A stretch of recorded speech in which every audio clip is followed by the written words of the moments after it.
Young person, I want you to take just a minute and give serious critical thought to what you really believe about God, about the Bible, about church, all those things, because I want to tell you that you are relating to God in one of two ways.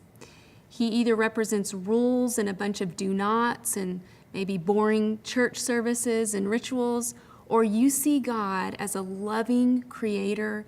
You see the Bible as his inspired word, a literal love letter full of promises and protection and instruction for you.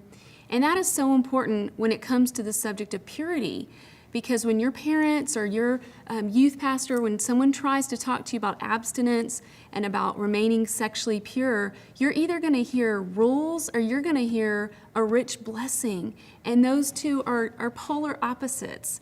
And I want to tell you today that I've gone the way of ignoring those rules, dismissing biblical truths as being irrelevant and old-fashioned, and I have seen the fruit of that, and it leads to destruction. And that's what our culture is seeing right now. I'm sure I don't have to tell you that unplanned pregnancies, diseases, broken relationships, unstable families, these are all the result of humanity dismissing God's plan for sex. And that is so key that you understand God created sex. It was not invented by MTV or the world or some pervert, okay? It was invented by God himself for a good and wonderful purpose.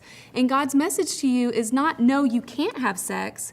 It's wait. Wait for the right opportunity for that godly mate and then have all the sex you want. Staying pure it's hard. I mean, no matter like how much you love Jesus, especially if you have a boyfriend long term, it's hard. It gets hard. And so I think my parents were never naive to that, which is important, even though I love Jesus and I had no intentions of ever not staying pure, but it just gets hard.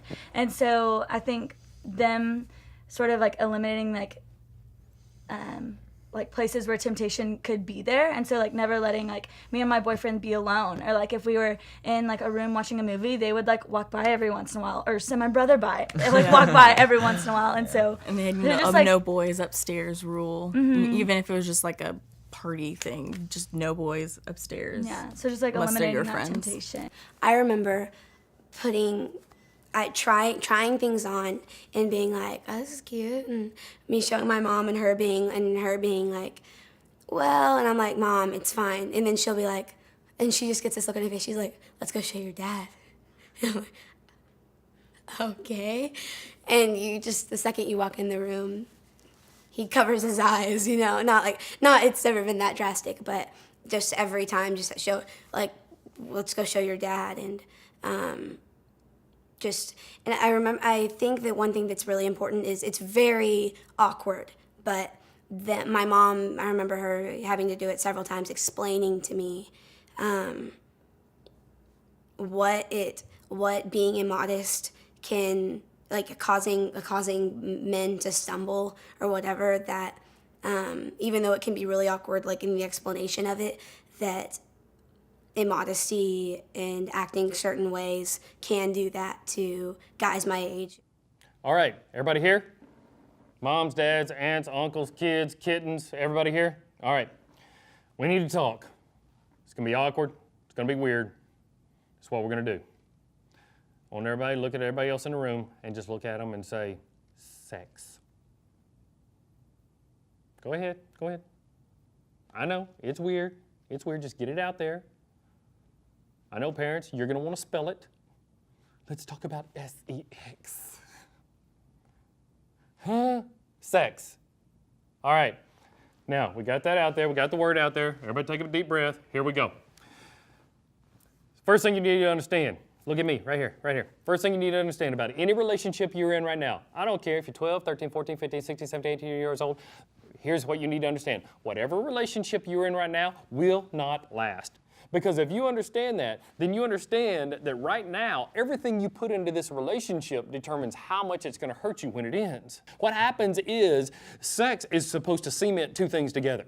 And that's what marriage is all about, is cementing two things together. And remember, when I'm saying sex, I'm talking about the whole list of things. I'm not just talking about putting this here. And I know that was a little weird to say in front of your parents. But I'm not talking about just that. I'm talking about the whole package. Girls, I'm going to tell you this. If you start doing physical things with a dude, he does not like you more. Now, you may become more popular with him, but he does not like you more. And guys, when a girl starts coming on to you like that, because there are a lot more aggressive girls nowadays, when a girl starts coming on to you like that, what she's trying to figure out is she's trying to figure out the best way to keep you. Because emotionally, she wants you to stick around. She wants you to like her. So what you're doing is when you allow her to do that, you're destroying her beauty. You're destroying her confidence. And in the same way, you're throwing yourself, fellas, into this cycle of not knowing who you are, about not knowing what you believe. And now you're not confident about yourself anymore because you threw all this physical stuff out there and you started cementing things together that weren't meant to be together. So, what does that mean? Save it for marriage. Marriage is just a piece of paper. It's a piece of paper that makes doing all of this stuff legal. Illegal in God's eyes, making it profitable, making it passionate, making it successful, making it what God wanted it to be. Down here, you start playing a game over here, you're just getting a cheap imitation for something smooth, for something exciting, and for something excellent. So you don't want to get stuck with an old beat-up hoopty when God wants you to have a sports car. Wait for the sports car. It's going to be worth it. Okay, moms, dads, kids, topic, sex, purity. What to do, what not to do. Discuss amongst yourselves. Have fun.